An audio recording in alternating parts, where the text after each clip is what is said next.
we're giving out the Nintendo Wii tomorrow morning. Are you ready? Absolutely. It's for my wife. Are you a good holder? I think so. Hey everyone, welcome to another video. Sorry for the delay. I've just been doing some things, taking care of things in my life, you know, personal things and all that. So anyway, since we're all probably hyped for the launch of the Nintendo Switch 2. Is this how you get your sick kicks? What? It's just an ordinary Krabby. Oh my goodness! Yeah, so let's rewind the clocks back to November of 2006 when Nintendo was slightly less greedy. Nintendo had just released its highly anticipated Nintendo Wii home console, which sold out almost everywhere immediately. People were going great lengths to get their hands on the new console, including buying from online scalpers. Never buy from scalpers. Acquiring one of these consoles proved to be a difficult task. However, a certain radio station happened to get a hold of one. KDND, an FM radio station based out of Sacramento, California, decided to hold a contest during their morning rave broadcast, the winner of which would receive the Nintendo Wii as a prize. This X-ray reveals a textbook kidney blowout. The contest was for 17 to 20 contestants to drink copious amounts of water without relieving themselves. You are a gamer. I will be a You just gamer don't now. know it. Has anybody showed You're up yet for the contest? I'm not sure. We told them to be here by 6 a.m. Right. And then at 6 a.m. we're going to rally them all together. Starting at 6:15, they're going to start drinking their water. Yes, the water's here. Fester's here. He's going to drink with them. Oh, good. In the early hours of January 12, 2007, the contestants were brought into a break room with each of them given 240 milliliter bottles of water. That's about 8 ounces in freedom units. Each bottle would have to be finished in 15 minutes. Whoever failed to finish theirs during that time, or use the restroom, would be out of the contest. Now you might be thinking, what if one of them experiences some sort of adverse health effect as a result of doing this? Well, each contestant shortly before the contest began had to sign a waiver of liability. Well, on the surface, it seemed like a fun way for KDND to bring publicity to the radio station. Concerned people began calling into the station to express their worries, warning the DJs of how dangerous consuming that amount of water could be, to which the DJs just shrugged off. Eva? Eva? Yes, What do you want to say? I want to say that that those people that are drinking all that water can get sick and possibly die from water intoxication. Yeah, we're aware of that. They sign releases, so we're not responsible. It's okay. And if they get to the point where they have to throw up, then they're going to throw up and they're out of the contest before they die. So that's good, right? Oh, that's me. I suppose so. Yeah. All right. How come you guys didn't Thanks for do it? looking out, though. We don't want to die. Oh, okay. Let me ask Carter if anybody's dying. We ain't dying. Hey, Carter, is anybody dying in there? We got a guy that's just about to die. Oh, good. Make sure you I sign like that we release. laugh at that. Yeah. Make sure he signs the release. Get the insurance on that, please. To speed the contest up, the DJs began giving double the amount of water and decreasing the interval at which they were to drink the water from 15 minutes down to 10 minutes. The contest pressed on, with more and more contestants dropping out due to the discomfort of just not being able to hold it anymore.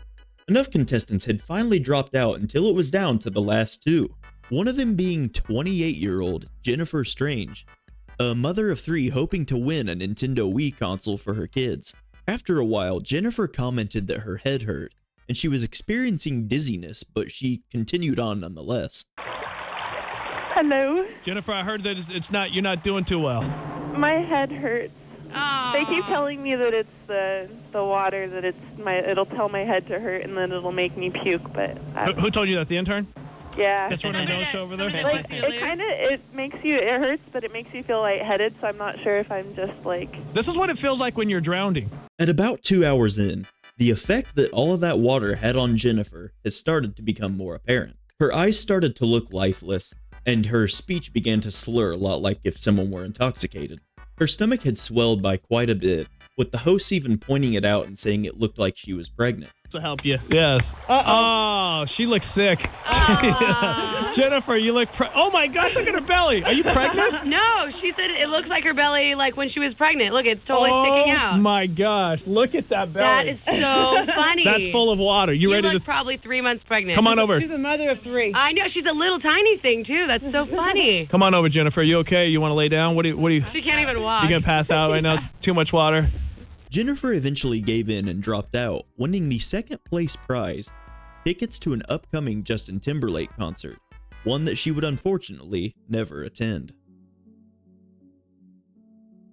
After leaving the radio station with her tickets, Jennifer went to her car and called one of her coworkers, telling them that she was too sick to come into work and went home.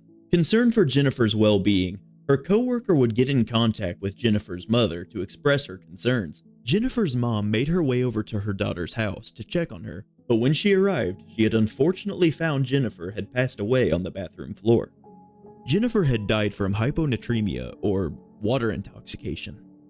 While water is essential for human life, this just shows that too much of a good thing can still be deadly. On January 15, 2007, the station's vice president and GM, John Geary, expressed sympathies to the Strange family and took the Morning Rave podcast off the air indefinitely, dismissing the 3 morning hosts the next day, along with 7 other employees.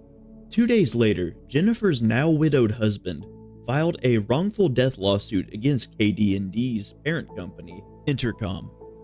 After 2 years in August of 2009, the jury sided with the Strange family and they were awarded $16 million in damages. The former host eventually moved on to other jobs in the radio industry, although I don't know who would even hire them after all of this. I really don't think that we did anything wrong. We just did our jobs. The woman is dead. Yes. You lost your job, but she lost her life. Correct. I feel horrible for her and her family. Absolutely horrible that one of our listeners died. They attempted to sue their former employer for wrongful termination and eventually settled, but the details of how much they made from that case are still unknown. Jennifer just wanted to do something nice for her kids. While the supply was not meeting the demand for the Nintendo Wii at the time, others took drastic measures to get their hands on the coveted console. With the release of the Nintendo Switch 2 on the horizon, we can only hope that something like this never happens again.